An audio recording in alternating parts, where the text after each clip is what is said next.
The subscriber cannot be reached. Please try again later.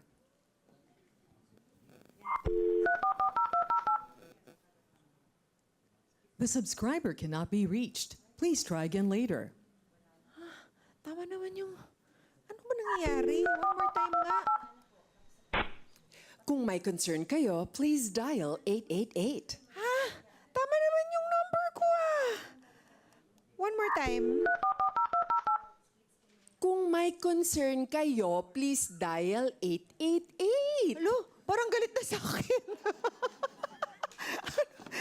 ay, nandyan lang pala kayo. Dial 888. Ano? Bilis! Kayo pala yun. Good morning. Good morning. Good morning. Hi. Mga kada, yung mga boses na lagi nating naririnig, pero ang mga muka hindi natin nakikita. Yan po ang mga bisita natin ngayong umaga at makikilala na natin sila ng live. Super exciting po ang topic natin ngayong umaga kasi pag-uusapan po natin ang mga faces sa likod ng mga boses at ng mga announcements na lagi nating naririnig sa mga trains. Wow, trains talaga. Sa mga airplanes, sa telepono natin, at pati sa mga ads. Mula po sa VoiceCon PH, kasama po natin ngayong umaga, ang mga iconic na boses na ating naririnig araw-araw. Una, we have the former beauty queen, communications coach, media host at voice expert na si Miss Joyce Burton Titular. Yay! So happy to be here. Thank you, Tia, for the opportunity. Good morning and thank you for being here. Isang veteran broadcaster na may mahigit 40 years of experience, Mr. Ron Titular. Hello, magandang umaga mga kada. Yes! At ang boses na naririnig po natin sa MRT, sa mga telecom at iba pang announcements, Miss Pinky Aceron. Good morning, Pia. Good morning, mga kada. It's Di great ba? to be here. Yes! Thank you for being here. It's nice to finally meet the people behind the voices we hear every day. Sometimes, voices we hear when that gets us frustrated. Oo nga. Sometimes. We get that a lot, yeah. Yeah. I have actually called kasi I'm the voice of one of the telecoms. Yung kalaban ng telecom niya. So, nakalimutan ko, ako nga pala yung voice. So sabi ko, ako din, subscriber din ako doon. So I was calling, tapos naririnig ko yung boses ko. Pero hindi ko pa nare-recognize. It's happened. I didn't even, because I was so frustrated, I didn't recognize my own voice. And then after mga 5 seconds, sabi ko, oh my gosh, it's me. Tawa na ako ng tawa nun. But Na- it's so, it's so funny. Listening to you now, you don't sound like the announcements that we're very familiar well, with. He does. Sige nga, Sir Ron. What? Ron sounds like his announcer voice. I always sound like Dao. I always sound like my announcer voice. Dao. Can you give us a familiar line, A Sir Ron? familiar line? Oo, pwede ba? Nako, let's see. Na hindi nagbebenta ng produkto Yun at yun baka eh. masingil ako Ay, eh. ganito. I'll give you several lines now. Sige. Sige po. You're listening to Manila's Beep, just when you thought it was safe. If you call right now, you get a 40% discount. So call doo-doo-doo-doo. Go nuts with the crunch. Oh! Hindi naman. He also puts it on. Kaya nalalaman natin ngayon na voice projects or using your voice for projects can be learned. Definitely. No? It can be put on. Definitely. He is my trainer. Ron trained me, and because of that training, I got over I had traumatic experiences with my own voice. Mga insecurities. I have voice insecurities. He trained me. We do have We have voice. insecurities. People do. You did. All of Yes. us. Wow. Yes. Okay. So you had an issue with your voice Yeah, before. and I let- You didn't think that you sounded... I didn't think I Nice. was worth being a public speaker. Correct. Oo. So, when he started training me for radio, ayun, dun na nagsimula yung healing journey ko. And then I finally gained control of my voice. So now, if I want to sound a certain way, pwede. Pwede akong magsalita ng mabilis, pwede akong magsalita ng mabagal, pwede akong bossy, pwede rin akong, hi everyone. Sweetie, I'm so happy to be here. So, you know, having that kind of control. Ano siya, there are two things about voice. You need to first free the voice. And then once it's free, that's when you apply the control. We all want to start with the control. Kami ni Ron, when we teach our workshops, and Pinky knows this, profesora yan, si Ay, ang Pinky. galing. You need to learn how to have that freedom of voice. Paano mo naman kokontrolin ang isang bagay na hindi free? Ayun. That's the first time I heard that. Yeah, that's how we teach. Nagtrabaho rin ako sa radio and nobody Talaga. ever told me this. And I also used to voice mga radio Well, you have a commercials. lovely Oh, voice, talaga. and you've had years of experience. But I only had like one Training session. one character. Every time they would need someone kikay, That they would was- call me to voice Sample it. nga. Na-typecast ka Sample na. din. Sample. Typecast ka na. Sample. Paano ko ba? I Sige can't na nga. remember na Hello, eh. kada umaga. Hanap niyo ba? Ay maputing kutis? Hindi ko na, I can't No, remember that for was the life it. of me. But I could was- hear it. But every time na nga, Sir Ron, they would Yeah. need a kikay voice That kasi was yun lang you. yung kaya kong gawin. Kasi wala naman nag-teach sa akin na let it free. Let it Yeah, go let it- first. Yes, Let it free. Let it go free muna. I guess it's Oo. also important that you also undergo some sort of mentoring kasi Oo nga. that's how you get to discover your range and what you're capable of delivering or doing. Okay. Yeah. Pero gusto ko munang maengganyo yung ate at ma-interest yung ating mga kada about being a voice talent. Kasi ano ba ang buhay ng isang voice talent? Like somebody who really makes a living from having their voice used, 'di ba? In your cases, talagang icons na kayo. Sobrang recognizable, super tumatak na sa mga tao yung mga boses ninyo.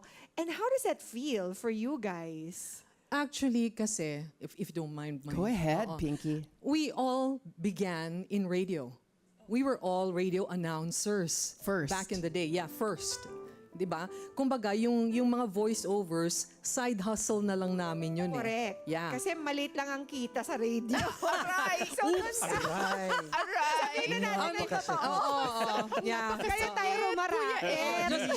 Just keeping it real. Oh, just Parang keeping yun it na real. yung advertising She's right. natin. She's diba? right. Oo. Yeah. And so the side hustles paid the bills. Diba? The Exactly. side hustles Exactly. kasi when you say a brand name, ibig sabihin yung kumpanya, trust nila ang boses mo. Na yung branding at yung personalidad ng kumpanya na i-deliver ng boses mo. Yes, so dala yun mo yung job namin. pangalan Tas ng kumpanya. wala kaming regular schedule. Minsan, tatawag yung isang producer, available ka ba yesterday? Ganon. Are you available? As in, now, ganun. can you go to the studio? Oo. So, Kaya kailangan, ganon. nandun ka lang sa area ng Makati. no? Oo. Just in case tawagin ka Yes. na. Diyan ka lang.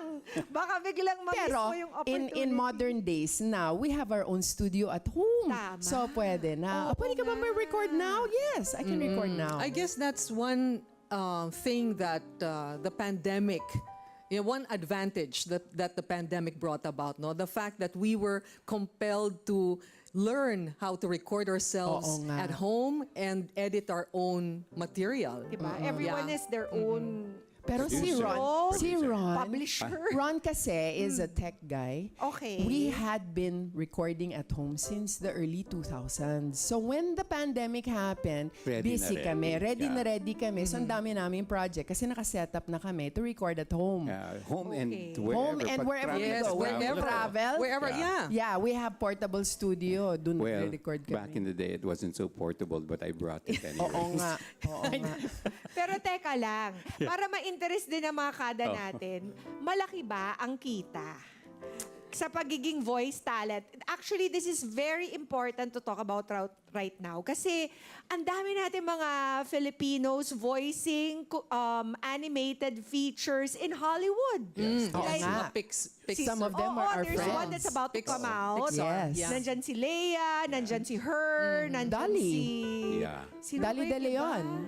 Dali, yes. Yes. Correct. Actually, hindi lang yung mga animations, pati yung mga games. Gaming. Gaming, Yung voicing for game. We video have games. voice ta- we yeah, have you have Filipino voice voice-over talents. artists doing that too. Oo. Okay. So the platforms have increased. That's great. Yeah. Yes. Hindi lang radio or TV ads ngayon. Yes, Yeah. we've come a Yes. long way. Ngayon, kung content creator ka pa at ang galing-galing mo mag-create ng content as a voice, Yes. then meron ka pang income stream from content creation. But just to give you an idea of what the income is, on my salary alone as a voiceover, yung tuition ng mga anak ko ay covered na.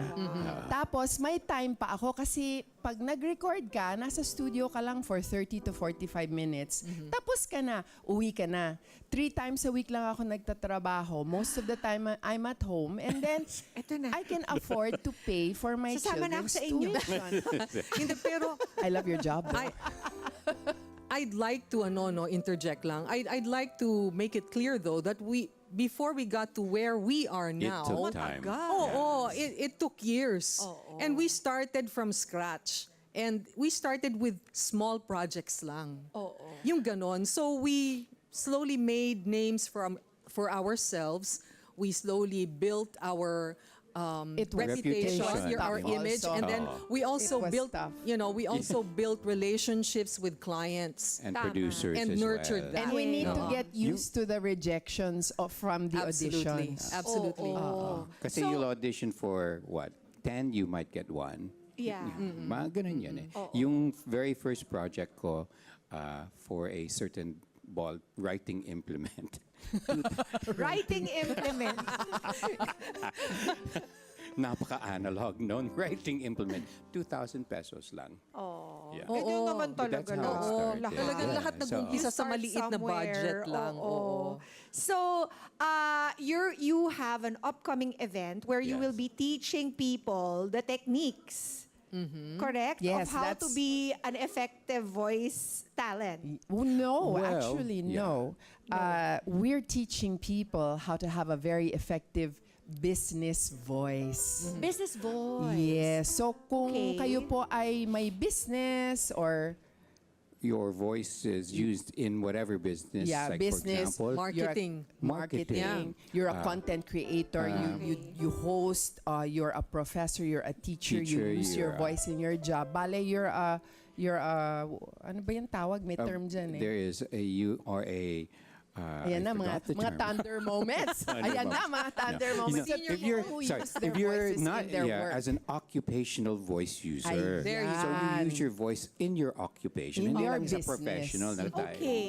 like voice talent, but anyone who uses their voice a lot sa mga profession Yung nila. That's 100%. practically everything. Yes. So, pati mga BPO, pwede ba dito? Yes, Oh, yes, of course. definitely. All the more. All Oo, the more. sumasagot sila ng Oh, kasi- phone. oo. Yung event po namin is called VoiceCon PH and it is a business voice event. Ang pinaka-theme namin this year is syempre voice plus story. Yes. So we have an international speaker whose forte is business storytelling.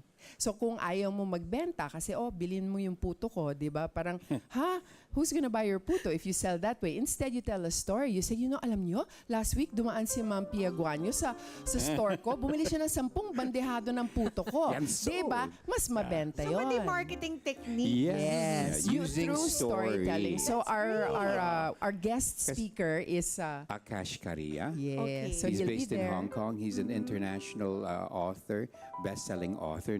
He's also trained people from around the world. Yes. Very interesting. And Kasi alam very naman natin, interesting. everything is about the Also. narrative, di ba? Pinky It is. will It's be about the Of course, narrative. Pinky will be Tama. there. Who else po ang mga kasama ninyo? Meron kaming doctor that will actually be there kasi most people take their own voice for granted, di ba? And we're actually, what Joyce and I say is, most of us are disconnected from our voice. And we don't realize it until we're put on the spot. And somebody hands you a microphone, tapos biglang, Oo. Yes. Totoo. So we have voice doctors, so mga ano even how talaga. to take care of your voice. How to take care of your voice. We have a sound engineer, si Rico Bicol. He will teach about microphone dynamics. And Brian Ordiales, who is our partner in VoiceCon, he will talk about the podcaster's voice. Yun! Yeah. So kung I was gusto about to nyo say, after this, pwede na kayo mag-podcast, mag-podcast. Yes. kung gusto nyo mag-podcast for your business, di ba? Importante yan eh.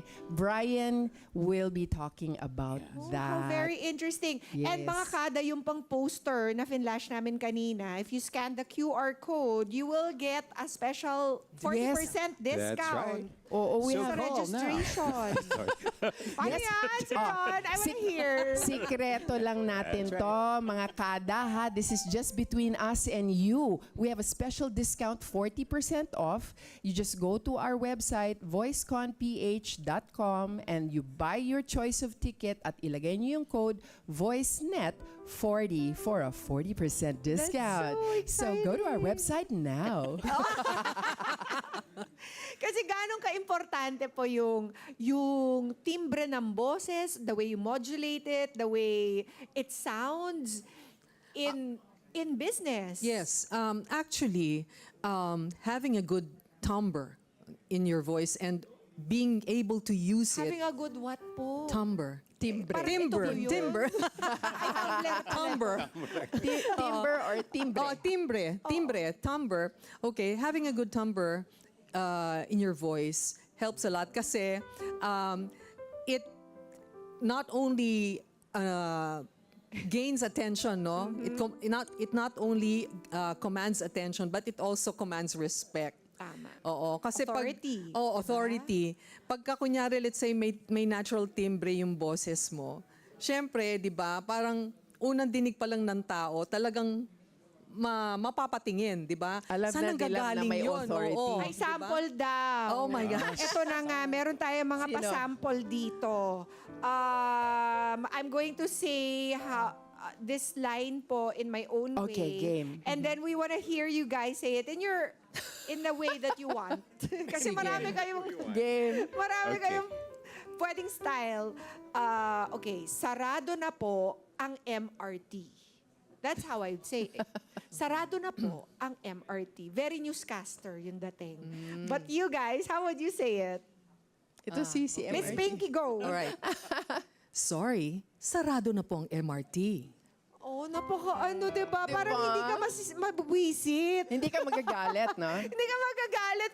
It's very warm and it's very parang nurturing for some reason. Actually, I get a lot of that. You know, like I'm whenever I get voiceover Galing. projects, I get those that are nurturing. Oo, na warm, boses. ganon, Yun oo. naman ang boses mo, Pinky, Oh, nurturing thank and warm. you. Diba? Yes. But without so many words na Right. convey na ni Miss Pinky In a yung friendly way. emotion at Oo. yung message. Yun ang power of voice. Parang yung sa Wow. MRT. Paano ba yung MRT, Miss Okay. Pinky? Hindi Sige, kasi ako may kodigo. napapasakay dyan eh. May kodigo si Pinky. May kodigo po ako. O, tingnan natin kung familiar to sa Close your eyes.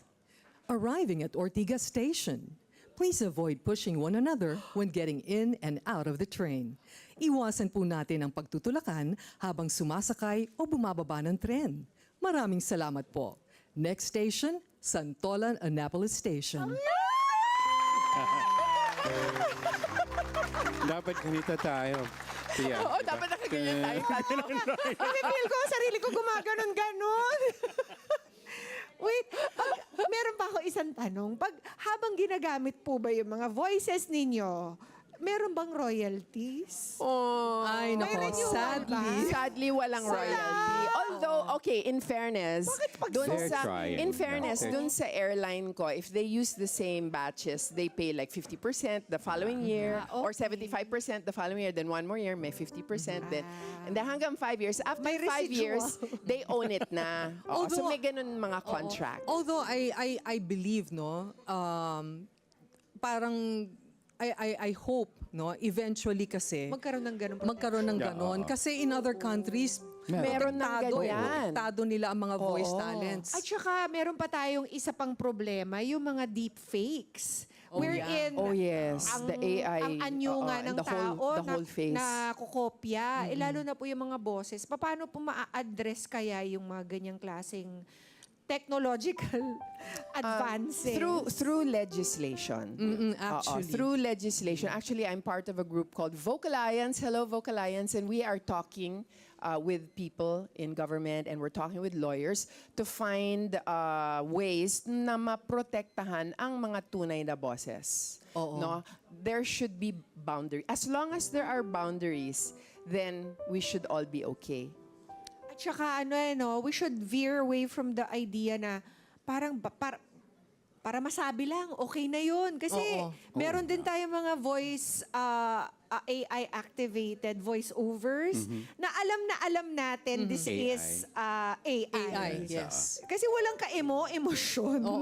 And most of the time, they're so familiar na everybody's Oo nga. using it. Actually, we're You don't get effects. I mean, you don't get a feeling like we do Ginagaya? when we hear your voice, Miss Pinky. You're not gonna get that from an AI-generated voice. I know. That's why I'm also grateful that we have clients who still believe in what we can offer.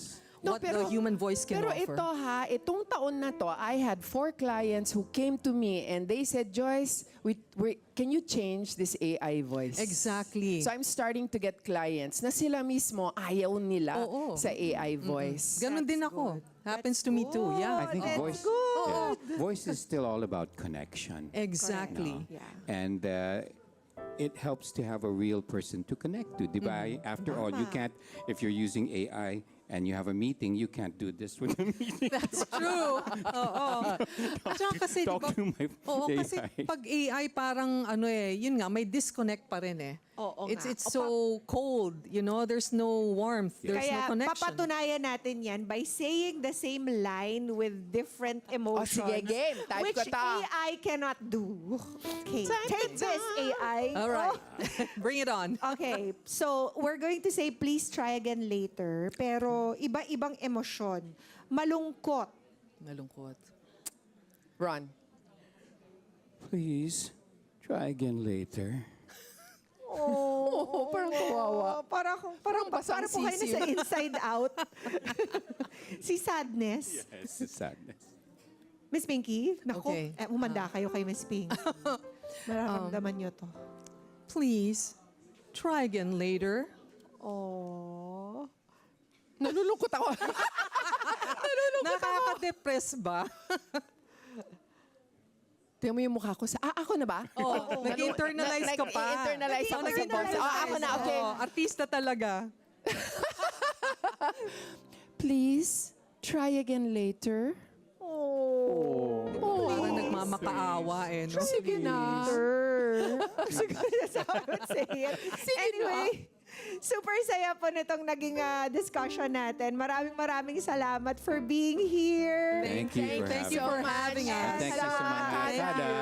Thank you. Good morning. Please remind our Kadas again, April 24 in SM Aura. Go ahead, Ms. Ayan. VoiceCon PH 2026 at SM Aura, SMX. April 24, that's a Friday. Visit our website, voiceconph.com. Yes, maraming salamat. Thank you. Thank you so much. Yes, salamat po. Ang ganda po na nag-usapan natin at isang bagay sigurado. Ang boses, kaya talagang magbukas ng opportunities. Malay nyo, kayo naman po ang mga susunod na makakuha ng projects, makakuha ng business, makaklose ng deal dahil lamang sa pagpoproject ng inyong mga boses. Let's get together. Sunday 25. Sunday 25.